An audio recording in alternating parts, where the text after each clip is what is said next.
আসসালামু আলাইকুম। হ্যালো বন্ধুরা, যারা এই চ্যানেলটা দেখছেন তারা দেখতে পাচ্ছেন যে চন্দ্র থেকে পল্লী বিদ্যুৎ থেকে চন্দ্র পর্যন্ত বিশাল লাইনের সারি। ঘরমুখো মানুষ বাড়ি ফেরার জন্য ঢাকা থেকে রওনা দিচ্ছে আর ভোগান্তিতে পড়ছে যানজটে। দেখছেন বিশাল বিশাল চেয়ার কোচ, বিভিন্ন ধরনের যানবাহন সময়ের পর সময় দাঁড়িয়ে আছে রাস্তায়।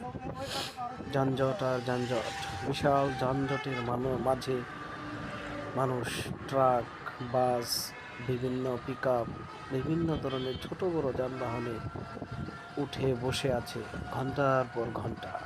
আপনারা আরও দেখছেন অনেক ট্রাকে উপরে মানুষ বসে আছে বাড়ি ফেরার জন্য। ইতিমধ্যে আরও দেখতে পাচ্ছেন যে বিভিন্ন ধরনের যানবাহন অনেক সময় ধরে একই জায়গায় দাঁড়িয়ে আছে যানজটের কারণে। গাজীপুর থেকে চন্দ্রা পর্যন্ত যে হাই রুটটা চলে গেছে, এই রুটে চন্দ্রা থেকে চন্দ্রা পর্যন্ত, পল্লী বিদ্যুৎ থেকে চন্দ্রা পর্যন্ত বিশাল যানজট। গ্রামে ফেরার আশায় মানুষ গাড়িতে বসে আছে, কখন গ্রামে ফিরবে, কখন বাড়িতে পৌঁছাবে এই আশায়। কিন্তু বিশাল যানজট তাদের মনের আনন্দকে বাধাগ্রস্ত করছে। দেখেন কত বিশাল জ্যাম, জ্যাম আর জ্যাম।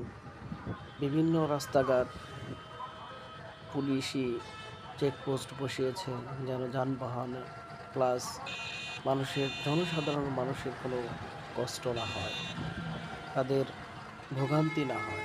কিন্তু আমাদের শহর এমনই একটা শহর, যে শহরে জ্যাম আর জ্যাম, জ্যাম না পড়লেই নয়। এই জ্যামগুলোকে দূরীভূত করার জন্য আমাদের সবাইকে সচেতন হতে হবে, সতর্ক সচেতন হতে হবে। যারা গাড়ি চালায় তাদেরকে সচেতন হতে হবে, প্রশাসনকে সচেতন হতে হবে, জনগণকে।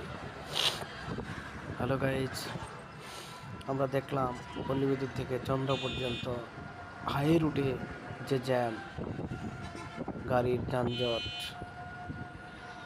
এই যানজটের কারণে বিশাল সময়ের ব্যবধানের কারণে মানুষ পৌঁছাতে পারছে না তাদের বাসায়।